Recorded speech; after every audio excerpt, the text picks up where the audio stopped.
اللہ تعالیٰ نے مجھے اور آپ کو، ہم سب کو اس دنیا میں امتحان کے لیے بھیجا ہے، اور جب امتحان ہوتا ہے تو امتحان دینے والے کو کچھ سہولیات دی جاتی، اس کو وقت دیا جاتا ہے۔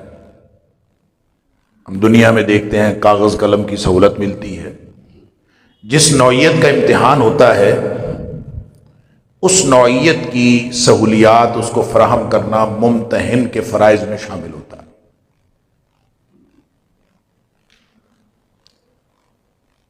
اس نظام کائنات کا جو ممتحن ہے، اس نے یہ پوری کائنات اس امتحان کی نوعیت کو سامنے رکھ کے ترتیب فرمائی۔ اشرف المخلوقات انسان کو، جس کو وہ فرماتا ہے کہ وَلَقَدْ كَرَّمْنَا بَنِي آدم، کہ ہم نے اس کو تکریم دی ہے، عزت دی ہے۔ لَقَدْ خَلَقْنَا الْإِنسَانَ فِي أَحْسَنِ تَقْوِيمٍ، اس کو بہترین انسان بنا کے اس کو امتحان کی وہ جملہ سہولیات اس طرح سے دیں کہ وہ فرماتا ہے کہ هُوَ الَّذِي خَلَقَ لَكُم مَّا فِي الْأَرْضِ جَمِيعًا، اس دھرتی پر جو کچھ بھی ہے، زمان و مکان کے اعتبار سے، سہولیات کے اعتبار سے، مادی چیزوں کے اعتبار سے، تمہاری اپنی صلاحیتوں کے اعتبار سے، آفاق و انفس میں جو کچھ بھی اس کائنات کے اندر موجود ہے، وہ سارے کا سارا اللہ فرماتا ہے کہ میں نے تیرے لیے بنایا۔ خلق لکم، یہ تمہارے لیے بنا۔ اب اس کائنات میں کیا کچھ ہے اس کو آپ سوچتے جائیے، گنتے جائیے، اللہ نے ہمارے لیے کیا کچھ بنایا۔ اپنے وجود سے آپ آغاز کر لیجئے، میرے وجود کے اندر اللہ نے کیا کیا صلاحیت رکھی، کون کون سی قابلیت رکھی، اور کس کس طرح سے رکھی، کتنے انعامات ہیں جو انسان کے اپنے وجود کے اندر انسان ان کو گن نہیں سکتا۔ پھر اس بھری کائنات میں کتنے انعام ہیں اللہ کے، کیا کچھ اللہ نے عطا کیا ہے۔ وہ فرماتا ہے کہ وَإِن تَعُدُّوا نِعْمَةَ اللَّهِ لَا تُحْصُوهَا، تم ان کو گننا شروع کر دو تو اس آج تک انسان کے اندر یہ طاقت نہیں بنی کہ کوئی کیلکولیٹر نہیں بنا، کوئی ایسا سپر کمپیوٹر نہیں بنا کہ وہ اللہ کے انعامات کو گن سکے۔ لا تحصوها، اور یہ چیلنج ہے قرآن کا، قیامت تک گنا جا بھی نہیں سکتا۔ اتنی ہمہ جہت کائنات اور اتنی اس کی جو لامحدودیت ہے انسان کے اعتبار سے، اور پھر وہ رکی ہوئی نہیں ہے کائنات، یہ ساری انسان کے لیے بنائی۔ گویا یہ جو آپ کو بڑے بڑے پہاڑ نظر آتے ہیں، یہ جو آسمان نظر آتا ہے، یہ جو زمین نظر آتی ہے، یہ بچھونا بنی ہوئی زمین نظر آتی ہے، یہ جو سمندر نظر آتے ہیں، دریا نظر آتے ہیں جن کے سامنے، اور بڑے بڑے جانور اور بڑی بڑی مخلوقات جو ان کے سامنے انسان کا وجود کوئی حیثیت نہیں رکھتا، وہ فرماتا ہے کہ وَهُوَ الَّذِي خَلَقَ لَكُم مَّا فِي الْأَرْضِ جَمِيعًا، هُوَ الَّذِي خَلَقَ لَكُم مَّا فِي الْأَرْضِ جَمِيعًا، یہ سب کچھ میں نے تیرے لیے بنایا۔ اللہ اکبر! اتنی ہمہ جہت کائنات کہ انسان سوچے تو کوئی نہ کوئی انعام موجود ہے، کوئی نہ کوئی سہولت موجود ہے۔ انسان اگر اکیلا بیٹھا ہو تو اللہ کی سہولیات سے استفادہ کر رہا ہے، اگر وہ محفل میں بیٹھا ہے تو اللہ تعالیٰ کی دی ہوئی نعمتوں سے استفادہ کر رہا ہے۔ علی ھذا القیاس، یہ جتنی ہمہ جہت کائنات ہے، یہ ایک بات کا اشارہ دیتی ہے، ایک رہنمائی دیتی ہے کہ جتنی کائنات ہمہ جہت ہے اتنا ہی انسان کا امتحان ہمہ جہت، کیونکہ بھیجا اس نے امتحان کے لیے، پیدا اس نے امتحان کے لیے کیا۔ الذی خلق الموت والحیات لیبلوکم ایکم احسن عملا، یہ جب کارخانہ موت و حیات بنایا ہی امتحان کے لیے ہے، اور ہم دارالامتحان میں ہیں، اور امتحان میں جو کچھ دیا جاتا ہے اس کا تعلق امتحان کے ساتھ ہوتا ہے۔ لہذا جو کچھ ہم جس وقت، جس لمحے، کوئی لمحہ ایسا ہے کہ ہم اللہ کے دیے ہوئے انعامات سے استفادہ نہ کر رہے ہوں؟ کوئی ایسی جگہ ہے؟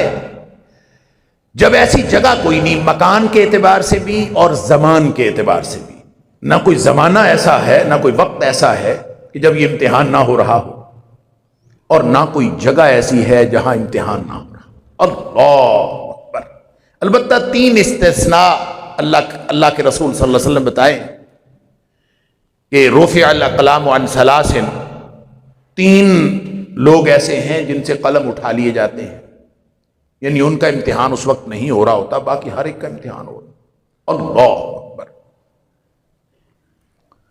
وہ 3 کون ہیں؟ ایک بچہ ہے، ایک نائم سونے والا ہے، اور ایک مجنون جس کا دماغ چل گیا ہو، اس کو سمجھ نہ ہو کہ میں کیا کر رہا ہوں۔ ان تینوں کا امتحان نہیں ہوتا، باقی سب کا امتحان۔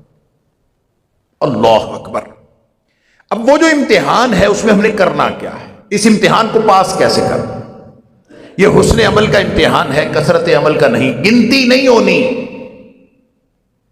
اعمال تولے جانے ہیں۔ وَنَضَعُ الْمَوَازِينَ الْقِسْطَ يَوْمَ الْقِيَامَةِ، قیامت والے دن اللہ فرماتا ہے کہ اس دن ہم عدل کا ترازو قائم کریں گے، اور ترازو تولنے کے لیے ہوتا ہے، اور فَلَا تُظْلَمُ نَفْسٌ شَيْئًا، کسی پر بھی کوئی ذرہ بھر ظلم نہیں ہوگا۔ اس دن پورا پورا تولا جائے گا، اعمال کو تولا جائے گا۔ اور امام بخاری علیہ الرحمہ نے جو باب باندھا ہے اس آیت کے تحت، انہوں نے یہی کہا ہے کہ جو بنی آدم کے اعمال ہیں یہ ان کو تولا جائے گا، یوزن، ان کا وزن کیا جائے گا۔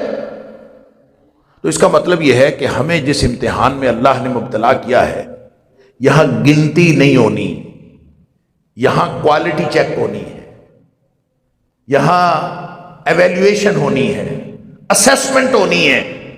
عمل اچھا ہے کہ نہیں یہ دیکھا جائے گا، زیادہ ہے کہ نہیں یہ نہیں دیکھا جائے گا۔ کثرت کا امتحان نہیں ہے، حسن عمل کا۔ لِيَبْلُوَكُمْ أَيُّكُمْ أَحْسَنُ عَمَلًا۔ اللہ اکبر۔ اب وہ جو امتحان ہے، جو ہمہ جہت ہے، ہر لمحہ امتحان ہو رہا ہے، اور اس کا تعلق ہر اس نعمت کے ساتھ ہے جو اللہ نے عطا فرمائی۔ کسی کو اگر آنکھ عطا ہوئی ہے تو یہ بھی امتحان ہے، کسی کو سماعتیں عطا ہوئی ہیں تو یہ بھی امتحان ہے، کسی کو قوت گویائی ملی ہے تو یہ بھی امتحان ہے۔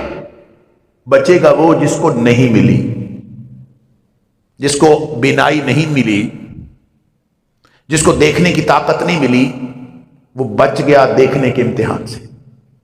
جس کو سماعتوں سے محروم کر دیا گیا وہ بچ گیا سماعتوں کے امتحان سے۔ جس کو قوت گویائی نہیں ملی وہ بچ گیا قوت گویائی کے امتحان سے۔ علی ھذا القیاس، جس کو جو نہیں ملا، جس کو دولت نہیں ملی، وہ دولت کے امتحان سے بچ گیا۔ اب آپ بتائیں، ایک تنگ دست ہے، ایک امیر آدمی ہے، ایک خوشحال آدمی ہے، ایک بالکل تنگ دست ہے، تو امتحان کس کا اچھا ہے؟ کس کا امتحان؟ امتحان تو سب دے رہے، تنگ دست کا بھی امتحان ہو رہا ہے، خوشحال کا بھی امتحان ہو رہا ہے، تو امتحان کے اعتبار سے اچھا کون؟ تندرست کا بھی امتحان ہے، بیمار کا بھی امتحان۔ تو امتحان کے اعتبار سے اچھا کون ہے؟ اچھا وہ ہے جس کا امتحان چھوٹا، جس کا امتحان بڑا ہے وہ تو پھنسا ہوا ہے۔ جتنی زیادہ دولت ہوگی اس کا امتحان بڑا ہوتا چلا جائے گا، جس کے پاس جتنا اختیار بڑھتا جائے گا اس کا امتحان بڑا ہوتا جائے گا۔ تو بھلا جس کو امتحان کا اور یہ شعور موجود ہو، احساس موجود ہو کہ میں امتحان میں ہوں، تو کوئی ذی شعور آدمی ایسا ہوتا ہے جو اپنے امتحان کو بڑا کرنے کی استدعا کرے، اپنے امتحان کو بڑا کرنے کی محنت کرے۔ اللہ اکبر۔ تندرستی بھی امتحان ہے، بیماری بھی امتحان ہے۔ فرق یہ ہے کہ تندرست کو امتحان کا احساس نہیں ہوتا، اور جو بیمار ہے اس کو امتحان کا احساس ہو جائے۔ جب بیمار کو احساس ہوتا ہے، وہ اللہ کے قریب ہوتا ہے، وہ اللہ کو پکارتا ہے، تو اندازہ کیجئے کہ وہ بیماری جس کے نتیجے میں انسان اللہ کے قریب ہو جائے، وہ اس تندرستی سے 1000 درجے بہتر ہے جہاں انسان اللہ سے دور ہو رہا۔ لہذا بیماری تو اس اعتبار سے اللہ کی نعمت ہے اگر اس بیماری کے نتیجے میں انسان اللہ کے قریب ہو۔ لہذا حالات جس بھی طرح کے ہوں، آپ کو یہ جو خوشحالی ہے، جس کے پاس مادی دنیا نہیں ہوتی، جس کے پاس حالات اس کے دوسروں کے مقابلے میں اچھے نہیں ہوتے، وہ پتہ کیا کرتا ہے؟ وہ دیکھتا ہے، اس کو اتنا ملا، اس کو اتنا ملا، اس کو فلاں ملا، اس کو فلاں ملا۔ اللہ قرآن کہتا ہے وَلَا تَمُدَّنَّ عَيْنَيْكَ إِلَىٰ مَا مَتَّعْنَا بِهِ أَزْوَاجًا مِّنْهُمْ زَهْرَةَ الْحَيَاةِ الدُّنْيَا، یہ جو ہم نے دنیا کی آرائش کا سامان لوگوں کو دیا ہے اس کی طرف آنکھیں لمبی کر کر کے نہ دیکھو، ایسے آنکھیں پھاڑ پھاڑ کے دیکھو۔ تمہیں یہ نہیں پتا کہ لِنَفْتِنَهُمْ فِيهِ، یہ جو کچھ ہم نے لوگوں کو دیا ہے یہ بھی امتحان کے لیے دیا ہے، لہذا اس کو دیکھ کر تو تمہارے دل میں شکر کے جذبات پیدا ہونا چاہیے کہ شکر ہے اللہ نے مجھے اس امتحان میں مبتلا نہیں کیا۔ تم آنکھیں لمبی کر کر کے دیکھتے ہو مجھے کیوں نہیں دیا، یعنی بالکل الٹ ہے۔ وہ اقتدار جس کا نشہ اتنا ہے کہ لوگ مر جاتے ہیں اقتدار حاصل کرنے کے لیے، جس کو معلوم ہو کہ جو ہی میرا اقتدار بڑا ہوگا، جو ہی میرا اختیار بڑا ہوگا، میرا امتحان بڑا ہو جائے گا، تو کوئی ذی شعور وہ لینے کے لیے تیار نہیں ہوتا۔ لہٰذا ہم دیکھتے ہیں کہ جس کو خلافت ملی، صدیق اکبر رضی اللہ تعالیٰ عنہ، عمر فاروق رضی اللہ تعالیٰ عنہ، حتیٰ کہ عمر بن عبدالعزیز رحمت اللہ علیہ، ان کو جب کوئی منصب ملتا تھا روتے تھے کہ یہ ہمیں کیوں ملا، کیوں؟ امتحان کا احساس تھا۔ لہذا اس ہمہ جہت کائنات میں جہاں امتحان ہر وقت جاری ہے، ہمارے ذمے ایک کام لگایا ہے کہ تمہیں کس لیے پیدا کیا ہے؟ ساری کائنات تمہارے لیے ہے۔ هو الذی خلق لکم ما فی الارض جمیعا، یہ سب کچھ تمہارے لیے، تمہیں فیسیلیٹیٹ کیا تاکہ تم اچھے طریقے سے امتحان دے سکو۔ اور تمہارا کام کیا ہے؟ تم نے کیا کرنا ہے؟ تم نے یہ کرنا ہے وما خلقت الجن والانس الا لیعبدون، ساری کائنات تیرے لیے ہے اور تو اللہ کی بندگی کے لیے، تجھے اس لیے پیدا کیا ہے کہ تو اللہ کی غلامی کر، بس، اور کوئی مقصد نہیں زندگی۔ اللہ اکبر۔ رہ گیا یہ کہ انسان سمجھتا ہے کہ میں کماؤں گا، میں کھاؤں گا، میں فلاں کروں گا۔ زندگی اللہ تعالیٰ نے بنائی ہے، ہر اعتبار سے ذمہ داریاں دی ہیں، وہ ذمہ داریاں اس لیے ہیں کہ وہ ذمہ داری پوری کرنی ہے، امتحان، وہ اس لیے نہیں ہے کہ انسان اس کو مقصد بنا لے۔ اولاد ملی ہے تو اولاد بھی امتحان ہے، یہ بھی آزمائش ہے۔ جو کچھ ملا ہے، جو کچھ اللہ نے عطا کیا ہے، وہ اللہ نے امتحان کے لیے دیا ہے۔ انسان یہ سمجھتا ہے کہ شاید یہ میرا زندگی کا مقصد ہے، جب یہ مقصد تبدیل کرتا ہے، اپنا مقصد تبدیل کرتا ہے، تو اس وقت دراصل یہ امتحان میں ناکامی کا سامان خود کر رہا ہوتا ہے۔ اللہ فرماتا ہے کہ میں نے یہ کب کہا ہے کہ تم مجھے جا کے کما کے لا کے کھلاؤ؟ وما اريد ان يطعمون، میں نے کب کہا ہے کہ مجھے جاؤ کماؤ اور لا کے مجھے کھلاؤ، کما کے دکھاؤ؟ کہیں فرمایا لا نسألک رزقا، ہم نے کب کہا ہے کہ تم ساری جد و جہد؟ وہ کہتا ہے جی میں تو پیٹ کے لیے کر رہا ہوں۔ اور ہر شخص، کیا نیک کیا بد، کیا پڑھا لکھا کیا ان پڑھ، سب لوگ اسی جد و جہد میں لگے ہوئے، مل جائے کیا مل جائے، مقاصد کیا ہے؟ یہ دنیا جو اللہ نے اس امتحان میں کامیابی کے لیے سہولت کے طور پر عطا فرمائی تھی، وہ ہمارا مقصد زندگی بن گیا۔ یہ ہے وہ فرق، یہ سارا کا سارا امتحان کا فلسفہ الٹ گیا۔ آپ کو قلم دیا تھا لکھنے کے لیے کہ تاکہ امتحان میں پاس ہو جائے، آپ کو کاغذ دیا تھا، آپ کو کرسی دی تھی بیٹھ کے امتحان میں، آپ کے لیے پنکھا لگا تھا، آپ کو روشنی دی تھی، آپ کو جو کچھ دیا تھا وہ اس لیے دیا تھا کہ آپ اس امتحان میں وہ کارکردگی دکھائیں جس مقصد کے لیے آپ کو پیدا کیا ہے۔ آپ اس کاغذ کو مقصد بنا لیں، اس قلم کو مقصد بنا لیں، اس کرسی کو مقصد بنا لیں، وہ جو روشنی حاصل ہو رہی ہے اس کو مقصد بنا لیں، تو اس کا مطلب یہ ہے کہ آپ نے تو اللہ کے دیے ہوئے اس نظام کو سمجھا ہی نہیں، آپ نے تو امتحان کا تصور ہی نہیں سمجھا۔ اگر اللہ دے دے، اگر جس کو امتحان کا تصور سمجھ آ جائے، جس کو یہ امتحان کا نظام سمجھ میں آ جائے، اس کے لیے اس بات سے کوئی فرق نہیں پڑتا کہ اس کو روشنی کتنی ملی ہے اور کتنی نہیں ملی، وہ اندھیرے میں بیٹھا ہے کہ روشنی میں بیٹھا ہے، وہ کرسی پہ بیٹھا ہے کہ چٹائی پہ بیٹھا ہے، وہ بڑی گاڑی میں ہے یا چھوٹی گاڑی میں ہے، اس کے پاس کچھ ہے یا نہیں ہے، وہ جھونپڑی میں رہتا ہے یا بڑے محل میں رہتا ہے، اس کے لیے اس سے کوئی فرق نہیں پڑتا۔ کیوں؟ اس کی سمجھ میں آ جاتا ہے کہ اگر اللہ نے مجھے کوٹھی دی ہے تو امتحان کے لیے ہے، جھونپڑی دی ہے تو امتحان کے لیے۔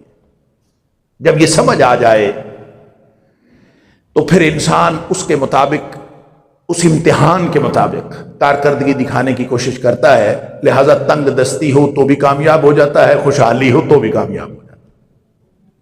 اس لیے نبی اکرم صلی اللہ علیہ وسلم نے فرمایا عجبا لامر المومن، مومن کا معاملہ بڑا عجیب ہے۔ مومن کون ہوتا ہے؟ جس کو سمجھ آ جاتی ہے، جو مان لیتا ہے اللہ اور اس کے رسول صلی اللہ علیہ وسلم کی باتیں، جس نے مان لیا وہ مومن ہے۔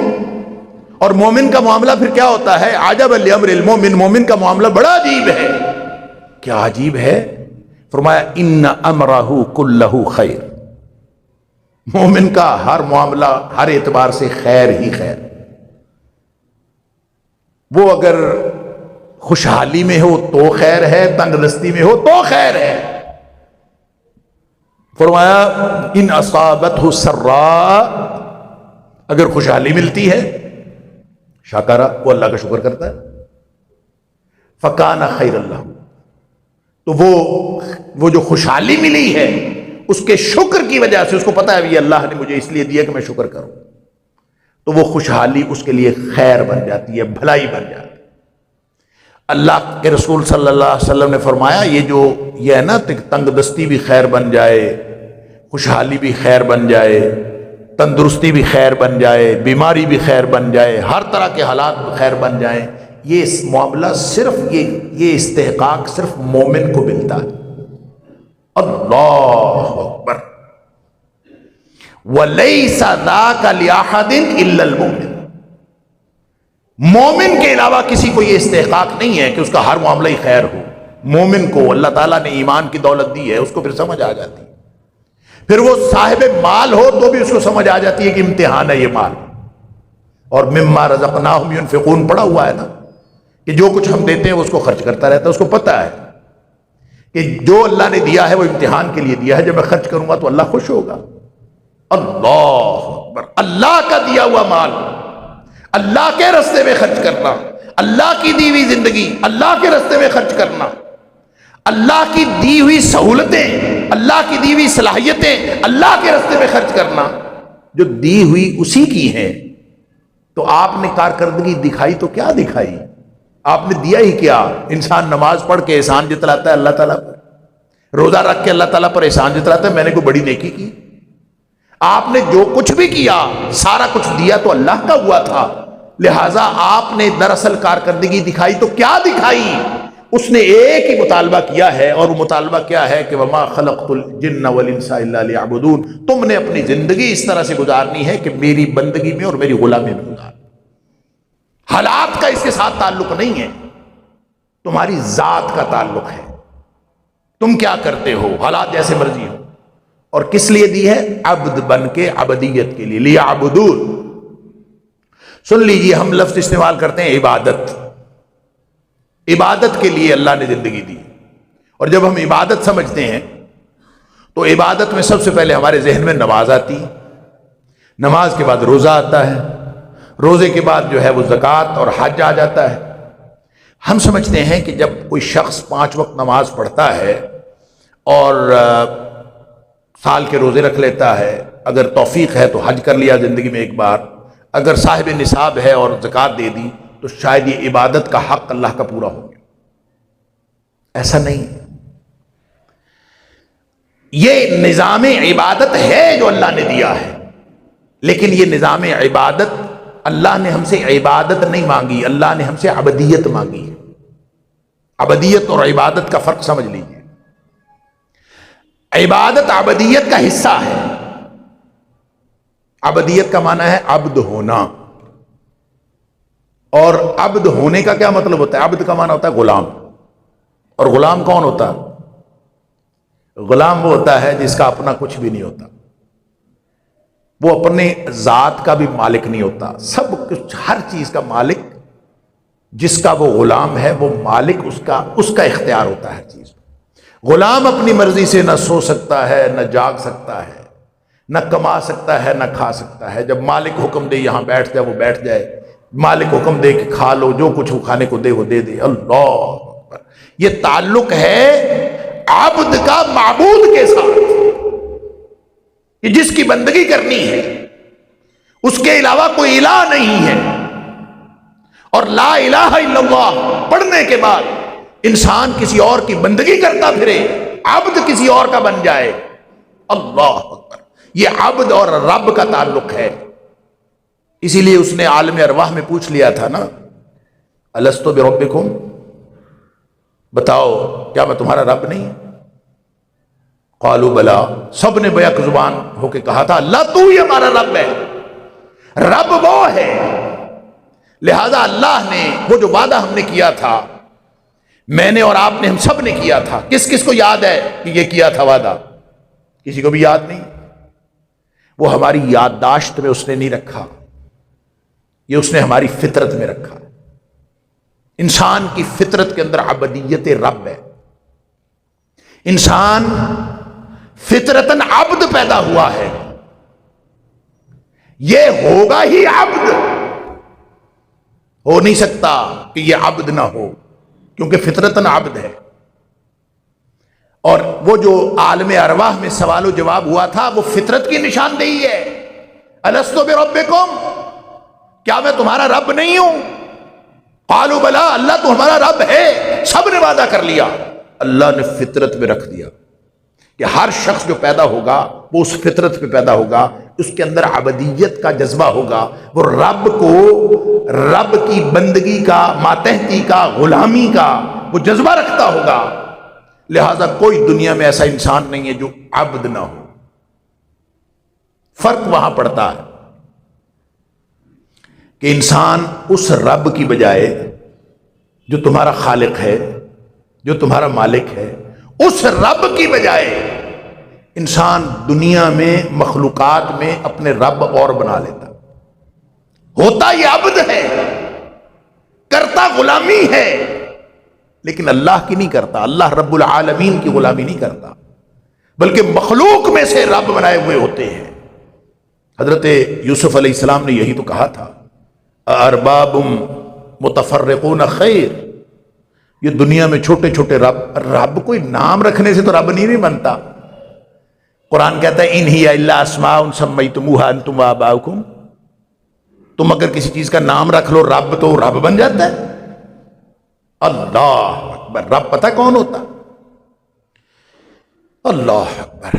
فرمایا یا ایھا الناس اتقوا ربکم, کائنات کے لوگوں اس اپنے رب سے ڈر جاؤ. کون رب؟ الذی خلقکم, جو تمہارا خالق بھی ہے, والذین من قبلکم, تم سے پہلے لوگوں کا بھی خالق ہے. اس سے ڈرو, اس کی اعبدوا ربکم, اس کی بندگی کرو. یا ایھا الناس اعبدوا ربکم, اس مالک کی غلامی کرو. اس رب کی بندگی کرنی ہے جو خالق ہے, جو اپنے نام رکھے ہوئے رب, وہ رب نہیں ہوتے. لیکن انسان کیا ہے کہ اس رب العالمین کو چھوڑ کر وہ کسی کو رب بنا لیتا ہے. کئی زندہ رب, کئی مردہ رب, کوئی ظاہری رب, کوئی مانوی رب, اور اس کی بندگی شروع کر, اس کی غلامی شروع کر. اور میں نے عرض کیا کہ عبادت تو ان چند اعمال کا نام ہے جو کرنے سے انسان کے عبادت کا وہ فرض پورا ہوتا ہے, بنیادی فریضہ پورا ہوتا ہے. ایک باٹم لائن ہے, وہ باٹم لائن پوری ہوتی ہے, وگرنہ باقی تو ساری زندگی کی غلامی کا نام ہے. اور غلام 24 گھنٹے غلام ہوتا ہے. حضرت یوسف علیہ السلام نے فرمایا تھا ارباب متفرقون خیر, یہ مخلوق میں سے اتنے سارے رب بنائے ہوئے ہوں تو کیا وہ بہتر ہو سکتے ہیں؟ کیونکہ رب کے پاس کوئی صلاحیت بھی تو ہونی چاہیے. رب وہ ہوتا ہے, رب کا معنی ہوتا ہے مالک, رب کا معنی ہوتا ہے پالنے والا, یہ دونوں معنی. اس لیے کہ عربی میں یہ تربیت جو ہے, تربیت بھی ربا یربی سے ہے نا, جس کا معنی ہوتا ہے پالنا. اور عربی میں کہتے ہیں انشاء الشیء حالا فحالا الی حد التمام. کسی چیز کو آپ یوں پروان چڑھائیں کہ اس کو پالتے چلے جائیں کہ وہ اپنے آخری حد کو, تکمیل کو, پرفیکشن کو پہنچ جائے. اور اللہ رب العالمین ہے، وہ جہانوں کی ہر چیز کو پالتا ہے، جو کچھ عطا کرتا ہے وہ صرف عطا نہیں کرتا، صرف خالق نہیں ہے، رب بھی ہے، اور رب مالک بھی ہوتا ہے۔ اور وہ جو مشہور ایک قصہ ہے کہ حضرت عبد المطلب جو نبی کریم صلی اللہ علیہ وسلم کے دادا تھے، جب ابرہہ کعبہ ڈھانے کے لیے آیا تھا تو انہوں نے بھی ایک تاریخی جملہ بولا تھا کہ وہ ابرہہ کعبہ ڈھانے کے لیے آیا ہوا تھا اور اس نے پڑاؤ کیا تھا کعبہ کے قریب۔ حضرت عبد المطلب کعبہ کے متولی تھے اور انہوں نے اس کو پیغام بھیجا ابرہہ کو کہ میں تجھ سے ملاقات کرنا چاہتا ہوں۔ تو اس نے کہا ہاں ٹھیک ہے، مل لیجیے۔ تو وہ بڑا خوش ہوا کہ کعبہ کا متولی میرے پاس آ رہا ہے اور وہ میرے سے درخواست کرے گا کہ ہمارا کعبہ نہ ڈھاؤ، کوئی ایسا کرے گا۔ تو اس نے خیر ملاقات کا وقت دیا تو حضرت عبد المطلب نے جا کے اس کو کہا کہ میرے 200 اونٹ جو ہیں نا وہ تیرے کارندوں نے پکڑ لیے ہیں، وہ میرے اونٹ چھوڑ دو۔